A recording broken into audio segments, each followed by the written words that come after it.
Good morning, student. I am Himanshi, your chemistry teacher. Today we are going to discuss another important topic of chemical kinetics, that is theory of rate of reaction. इस lecture में बेटा हम बात करेंगे introductory part की. Basically जो है वो आपकी थ्योरी जो है वो डिलीट कर दी गई है. ट्रांजिशन स्टेट थ्योरी भी थी आपकी. वैसे आपका जो इस बार जो पोर्शन है theory of rate of reaction में वो क्लासिकल कोलिजन थ्योरी है. मॉडर्न जो थ्योरी है आपकी कोलिजन थ्योरी की उसको हटा दिया गया है. तो कौन कौन सी थ्योरी है आपके, तो यहाँ पे देखिए रेट ऑफ रिएक्शन जो है, जो साइंटिस्ट हैं वो ये कहते हैं कि दो मॉलिक्यूल पार्टिसिपेट करते हैं, और कई साइंटिस्ट ने बोले कि नहीं आपके एक ही मॉलिक्यूल पार्टिसिपेट करता है. तो दो मॉलिक्यूल को समझाने के लिए आपके जो थ्योरी दी गई थी वो थी कोलिजन थ्योरी और ट्रांजिशन स्टेट थ्योरी. दो थ्योरी थी आपकी, जबकि कई ऐसे मॉलिक्यूल्स थे जो कि जिसमें एक्सप्लेन हो रहा था कि यहाँ पे एक ही मॉलिक्यूल पार्टिसिपेट करता है. तो उसमें जो थ्योरी थी आपकी वो थी Hinshelwood theory, Lindemann theory, RRK theory and RRKM theory. आपके जो सिलेबस में है वो कौन सी थ्योरी है? कोलिजन थ्योरी है, वो भी कौन सी? आपकी क्लासिकल कोलिजन थ्योरी. ठीक है, चलिए इनके नाम लिखते हैं. चलिए देखिए बाईमोलिकुलर और यूनिमोलिकुलर आपके हैं. बाईमोलिकुलर की कौन सी थ्योरी थी आपकी? कोलिजन थ्योरी, जो आप NCERT में देखते हो. कोलिजन थ्योरी में भी आपके दो पार्ट हैं, एक तो क्लासिकल कोलिजन थ्योरी है और एक है मॉडर्न या मॉडिफाइड कोलिजन थ्योरी भी बोलते हैं इसको. तो क्लासिकल कोलिजन थ्योरी जो है वो आपके सिलेबस में है. और यहाँ पे बात करूँ अगर मैं एक्टिवेटेड कॉम्प्लेक्स थ्योरी दूसरी थ्योरी आपकी, और ट्रांजिशन स्टेट थ्योरी और एब्सोल्यूट रेट थ्योरी ये आपके हट गई. यूनिमोलिकुलर थ्योरी में आपके यूनिमोलिकुलर के लिए जो आपकी थ्योरी है वो कौन कौन सी है? एक तो लिंडमार थ्योरी होती है, ये भी हट गई. हिंसलवुड थ्योरी ये भी हट गई. RRK थ्योरी ये भी हट चुकी है और RRKM थ्योरी ये भी हट चुकी है. मतलब बेसिकली ये जो आपकी थ्योरी है यूनिमोलिकुलर के, ये आपके सिलेबस में नहीं है. तो ये जो आपके हैं वो आपके हायर क्लास में हैं, जो कि BSc और MSc में. बस आपको नाम ध्यान में रखने की यूनिमोलिकुलर जो आपके हैं उनके लिए कौन कौन सी थ्योरी आती हैं. आपको पूछ लिया जाता है कि RRKM थ्योरी जो वो किस मॉलिक्यूल के लिए है, यूनिमोलिकुलर के है या आपके बाईमोलिकुलर के है. ठीक है, आपको केवल नाम याद रखना है. अब बात करते हैं अपन कोलिजन थ्योरी, जो कि क्लासिकल कोलिजन थ्योरी अपने को देखनी है. ठीक है, तो हेडिंग लिख दो बेटा कोलिजन थ्योरी.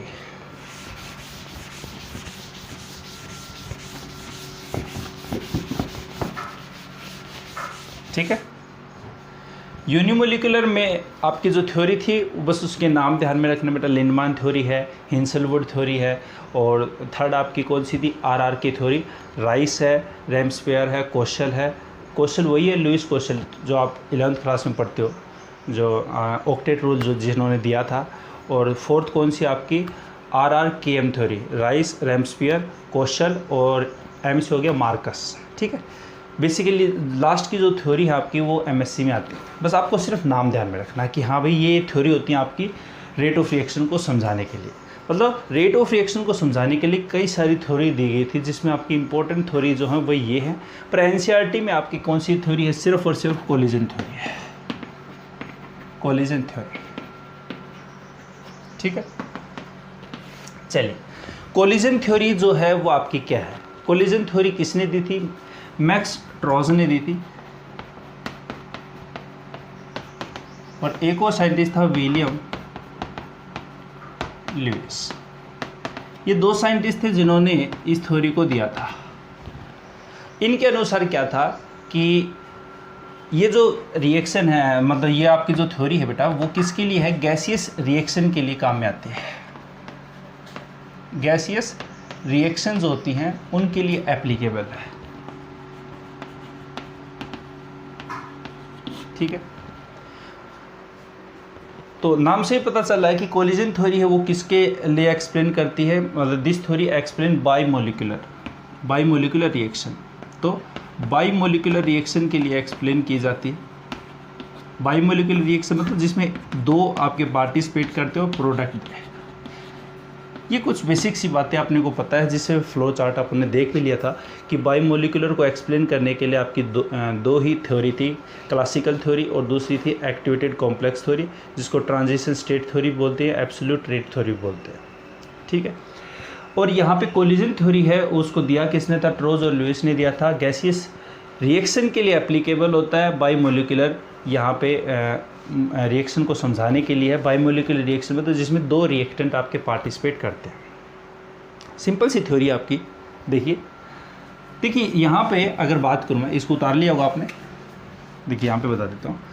इस थ्योरी ने कहा क्या कि जो रेट है आपका, देखिए कोई भी आपके दो मॉलिक्यूल्स हैं, ये टकराएंगे एक दूसरे से, हाँ या ना? तो यहाँ पे टकरा के आपका क्या होंगे? आपके कोलिजन होगा, और कोलिजन होगा तो यहाँ पे इसमें क्या होगा? रिएक्शन में पार्टिसिपेट करेंगे। तो यहाँ पे इसने कहा कि जो रेट है वो रेट किसके ऊपर डिपेंड कर रहा है? नंबर ऑफ कोलिजन के ऊपर डिपेंड कर रहा है कि आपके 1 लीटर में पर सेकेंड में कितने कोलिजन हो रहे हैं। तो रेट जो है वो किसके ऊपर डिपेंड कर रहा है? यहाँ पे जो नंबर ऑफ कोलिजन पर लीटर पर सेकेंड, मतलब 1 लीटर में 1 सेकंड में कितने कोलिजन हो रहे हैं उसके ऊपर डिपेंड कर रहा है आपका रेट। तो रेट जो हो, कोलिजन बेसिकली यहाँ पे जितना ज़्यादा आपके मॉलिक्यूल्स होंगे, जितनी ज़्यादा कंसंट्रेशन होगी आपकी रिएक्टेंट की, उतने ही कोलिजन होंगे, उतना ही क्या होगा? आपका रेट होगा। बिल्कुल यहाँ पे आप ये कह सकते हैं। तो यहाँ पे जो नंबर ऑफ कोलिजन है पर लीटर पर सेकेंड, इसको इसने क्या कह दिया? जेड कह दिया, हाँ या ना? तो इसको लिखने से पहले आपने ये लिख दिया बेटा, और उसके नीचे आप ये लिखना है इसमें, according to this theory, a chemical reaction take place by collision between reactant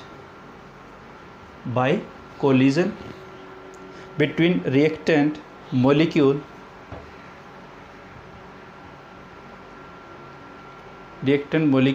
as well as we increase concentration of reactant molecule, then number of collision also increase.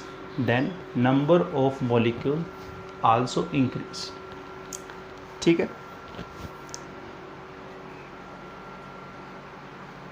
So rate of reaction is directly proportional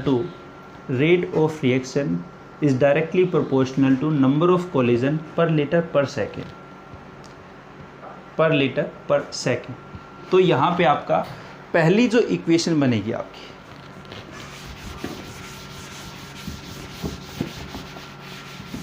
तो यहाँ पे आपका क्या है? Rate है, और rate किसके directly proportional? Z क्या आपका?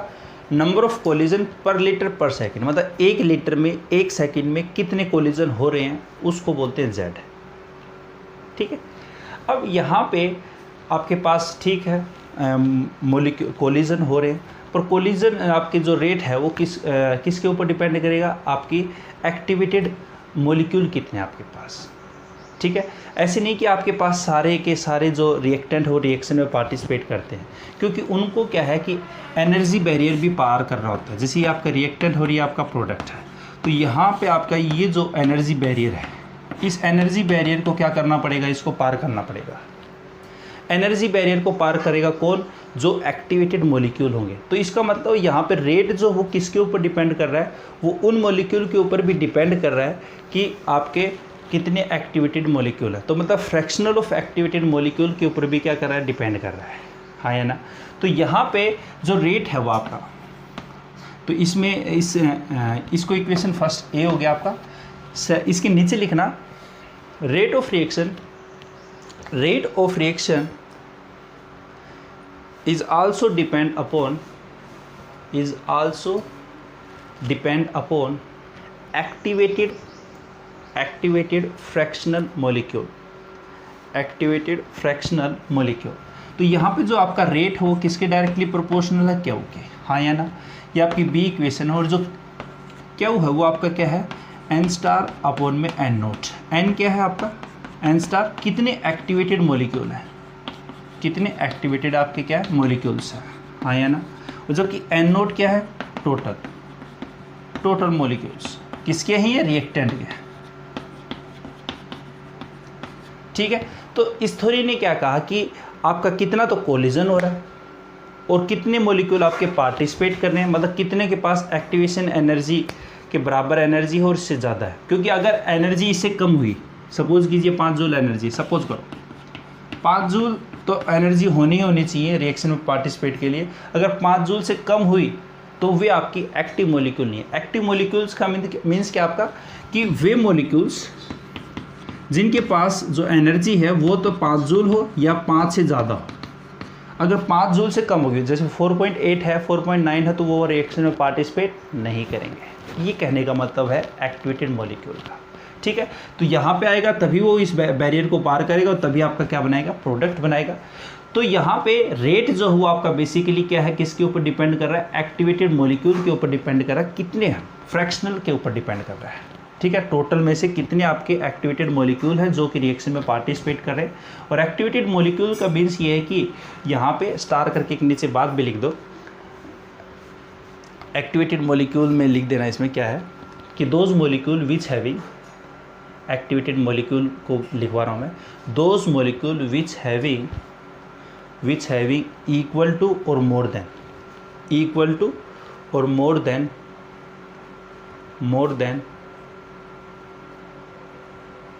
those molecule which having equal to or more than activation energy are known as activated molecule। तो यहाँ पे आपके पास क्या है बेटा, ये इक्वेशन बनी। तो from equation first and second A और बी से हम यहाँ पे ये देखते हैं कि जो रेट है वो आपका बेसिकली क्या है, जेड और क्यू के यहाँ पे ये है, हाँ या ना। ये आपका जेड और क्यू जो है, अब यहाँ पे अपन को पता है कि जो कोलिजन थ्योरी वो किसके लिए एक्सप्लेन की गई है, बाइमोलिकुलर के लिए, गैसियस रिएक्शन के लिए एक्सप्लेन की गई है। तो यहाँ पे अब आपके पास इसके नीचे आपने लिख दिया। अब देखिए आपके पास क्या है, रिएक्टेंट है ए और बी, जो कि आपके क्या बनाएंगे, प्रोडक्ट बनाएंगे, हाँ या ना। और यहाँ पे आपने को पता है रेट, अगर मैं लिखूँगा तो रेट क्या होगा, रेट इज इक्वल टू के और कंसंट्रेशन ए और यहाँ पे कंसंट्रेशन बी। सपोज कीजिए कंसंट्रेशन आपकी यहाँ पे ए और बी की कितनी है, ए और बी की कंसंट्रेशन 1 है, तो यहाँ पे आपका रेट जो हो जाएगा वो किसके बराबर हो जाएगा, के के बराबर हो जाएगा, हाँ या ना। ये इक्वेशन आपकी सी है और ये इक्वेशन आपकी डी है। तो यहाँ से अपने को इक्वेशन क्या मिल जाएगी कि K is equal to Z Q. तो from equation C and D, C और डी से आपकी इक्वेशन क्या बनेगी आपकी, के इज इक्वल टू, क्योंकि रेट इसके बराबर हो और रेट आपका के के बराबर है, तो के इज इक्वल टू आपका क्या हो जाएगा, जेड और क्यू, हाँ या ना। तो यहाँ पे जेड और क्यू आपका यहाँ पे ये है, तो जेड और क्यू की वैल्यू क्या है, जेड और क्यू की क्या है, वैल्यू क्या है। यहाँ से अपन जो ये जेड और क्यू की वैल्यू निकालते कहाँ से, काइनेटिक थ्योरी ऑफ गैसेस से, और जेड की वैल्यू जो निकालते हैं वो मैक्सवेल बोल्ट्जमान डिस्ट्रीब्यूशन लॉ, इनसे हम निकालते हैं। चलिए उसको देखते हैं। अब क्या आपका है, उतार लो एक बार फटाफट। चलिए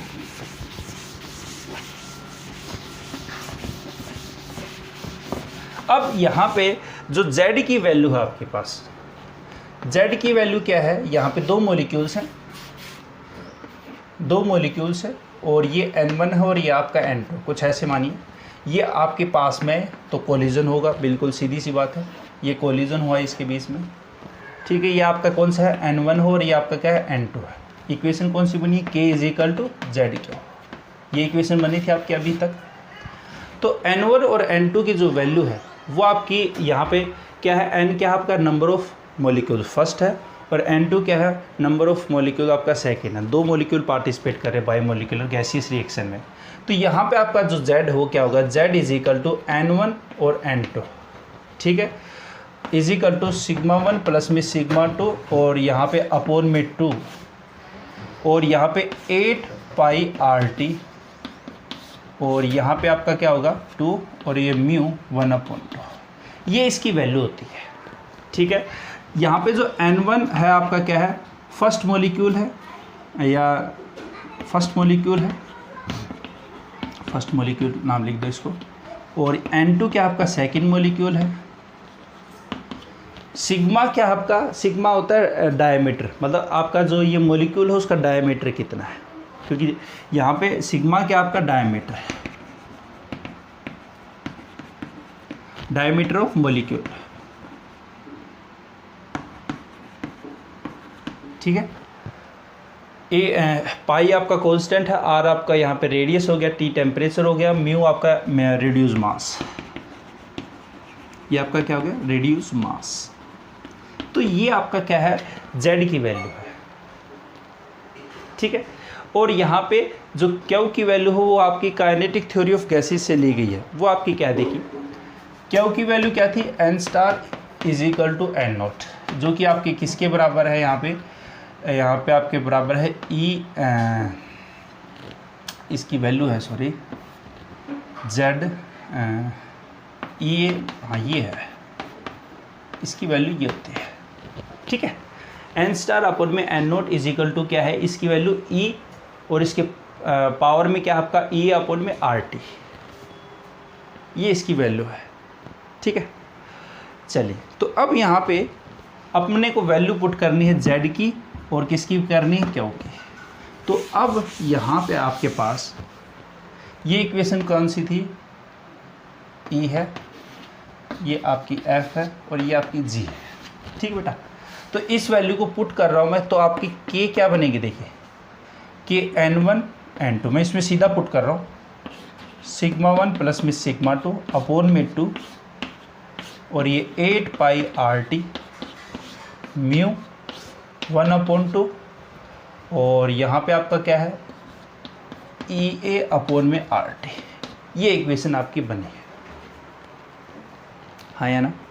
तो यहाँ पे ये आपके पास क्या है जेड है, तो इक्वेशन आपकी क्या बनेगी, K is equal to Z E A upon में आर टी। ये कोलिजन थ्योरी की इक्वेशन होती है, classical collision theory equation, classical theory जो है उसकी इक्वेशन है।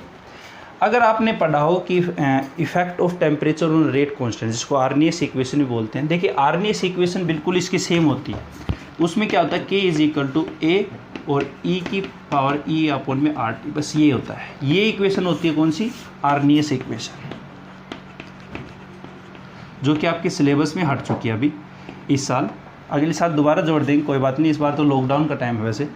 तो आर्नियस इक्वेशन है, आर्नियस इक्वेशन कौन सी होती है, effect of temperature on rate constant, ठीक है। उसको समझाने के लिए आर्नियस ने इक्वेशन दी थी जो कि आपकी ये है, ठीक है। इसमें आपका जेड है, जेड आपका क्या है कोलिजन, नंबर ऑफ कोलिजन पर लीटर पर सेकेंड, ए आपका यहाँ पे आर्नियस कांस्टेंट होता है, ठीक है। और यहाँ पे ई आपका एक्टिवेशन एनर्जी है, आर आपका कांस्टेंट है, गैसियस कांस्टेंट है, टी आपका टेम्परेचर है जो कि आपका एब्सोल्यूट टेम्परेचर है, एब्सोल्यूट टेम्परेचर मीन्स आपका केल्विन में है यहाँ पे, ठीक है। ये आपकी इक्वेशन है कौन सी, क्लासिकल कोलिजन थ्योरी, ठीक है बेटा। बात आ गई समझ में, उतार लो इसको एक बार फटाफट, चलें आगे, चलिए।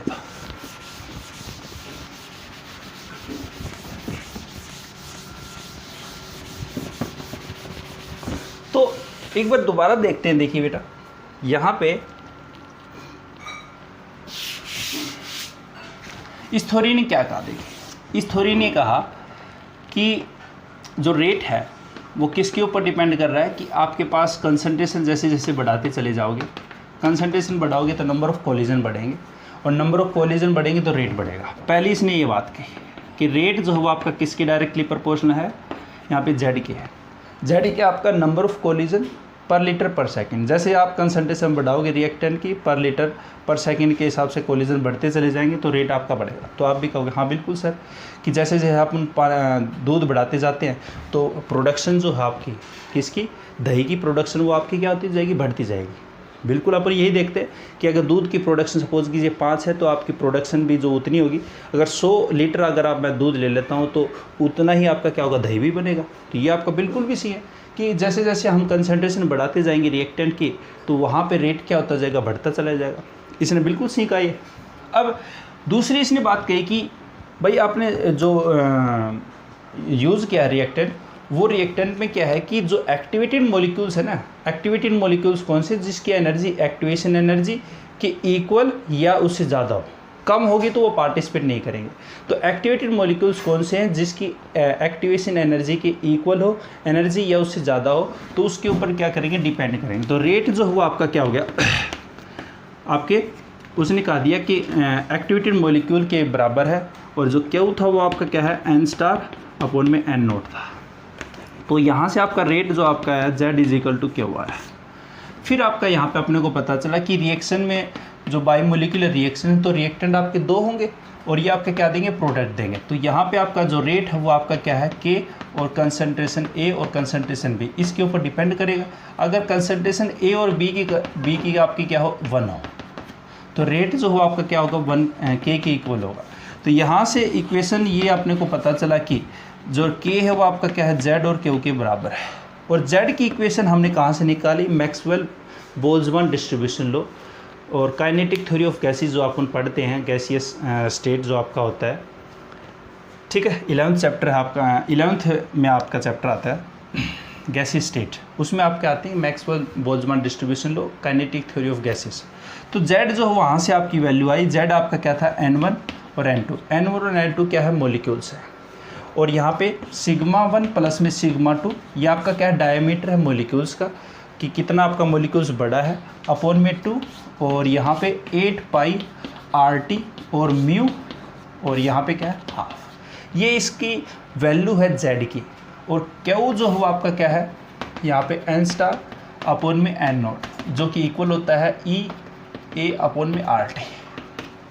इन सभी को अपन ने पुट कर दिया, इसको इक्वेशन 3rd है, ये इक्वेशन 4th मान ली, और ये इक्वेशन 5th मान ली। तो ये जैसे ही वैल्यू पुट करते हैं तो के की वैल्यू जो आती है वो क्या आती है आपकी, N1 N2, और यहाँ पे सिग्मा 1 सिग्मा 2 2, और यहाँ पे 8 पाई RT म्यू 1 अपॉन 2, और यहाँ पे ई ए माइनस में अपॉन RT। इस इक्वेशन को हमें कोरिलेट करना है किससे, आर्नियस इक्वेशन से। तो आर्नियस इक्वेशन से कोरिलेट करते तो अपने को ये पता है कि ये जेड है और ये आपका क्या है, आपका क्यू है। तो के इज इक्वल टू जेड ई की पावर ई ए अपॉन में RT। ये आपकी इक्वेशन आई क्लासिकल कोलिजन थ्योरी की, हाँ या ना। क्लासिकल कोलिजन थ्योरी की ये आपकी क्या है, यहाँ पे आई। और यहाँ पे हमने देखा कि जो आपका आर्नियस इक्वेशन वो क्या है, यहाँ पे K is equal to A E A upon में RT। बस ये आपकी इक्वेशन कौन सी है, आर्नियस इक्वेशन है। ये आपकी आर्नियस इक्वेशन है, और ये आपकी कौन सी है, क्लासिकल कोलिजन थ्योरी की इक्वेशन है, हाँ या ना। अब ये क्लासिकल कोलिजन थ्योरी देती बिल्कुल सी है।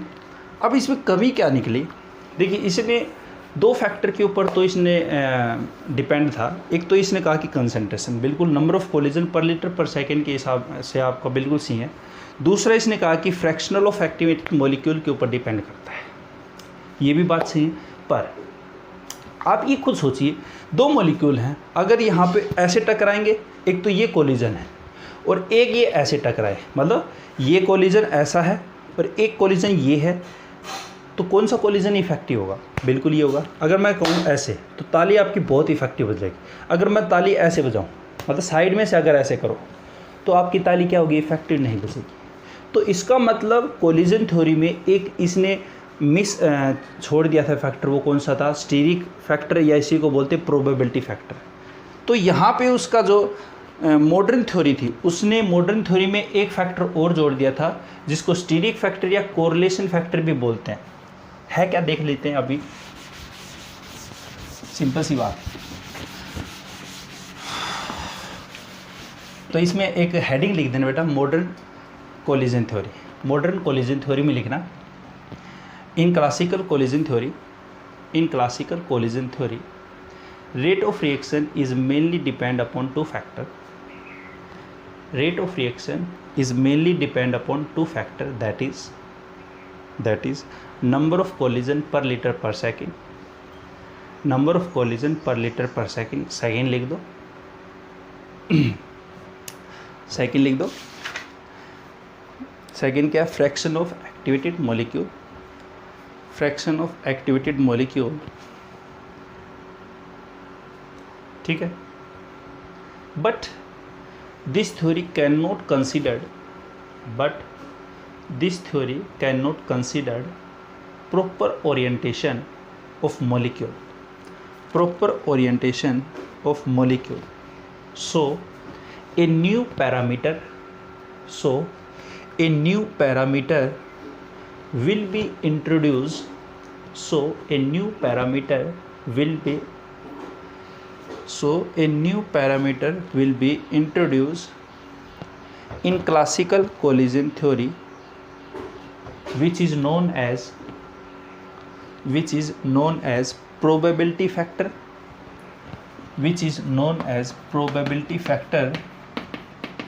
or steric factor. देखिए, ये आपकी क्लासिकल कोलिजन थ्योरी थी, हाँ या ना? ये थी आपकी क्लासिकल कोलिजन थ्योरी। अब यहाँ पे क्या है, उसने प्रॉपर ओरिएंटेशन की ओर बात की कि प्रॉपर ओरिएंटेशन होगा उसी में ही क्या होगा, आपका कोलिजन होगा। उसने कह दिया कि भाई जितने रिएक्टेंट डालते जाओगे कोलिजन होता जाएगा, आपका रेट बढ़ता जाएगा। पर इसने नहीं कहा, नहीं, वही मॉलिक्यूल पार्टिसिपेट करेंगे जो इफेक्टिवली कोलिजन होगा। इफेक्टिव कोलिजन होगा मतलब प्रॉपर ओरिएंटेशन होगा। तो K इज इक्वल टू यहाँ पे क्या कर दिया P, और यहाँ पे ZE⁴ बस ये फ़र्क है इसका। ये क्लासिकल है, ये आपकी मॉडर्न है या मॉडिफाइड, कई जगह पे मॉडिफाइड भी बोलते हैं इसको। तो मॉडिफाइड कोलिजन थ्योरी, हाँ या ना? P क्या है आपका? प्रोबेबिलिटी फैक्टर है, स्टेरिक फैक्टर है, या इसी को क्या बोलते हैं? कोरिलेशन फैक्टर है, कोरिलेशन फैक्टर। और इसकी वैल्यू ध्यान में रखनी बेटा, इसकी वैल्यू 1 से लेकर 10⁻⁻8 होती है, ये इसकी वैल्यू होती है। ध्यान में रखना क्योंकि कई कंपटीशन एग्जाम में P की वैल्यू पूछते हैं कि ये P की वैल्यू कहाँ से लेके कहाँ तक राइज करती है आपकी, मतलब एग्जिस्ट करती है आपकी। तो 1 से लेके 10⁻⁻8 तक एग्जिस्ट करती है, ठीक है।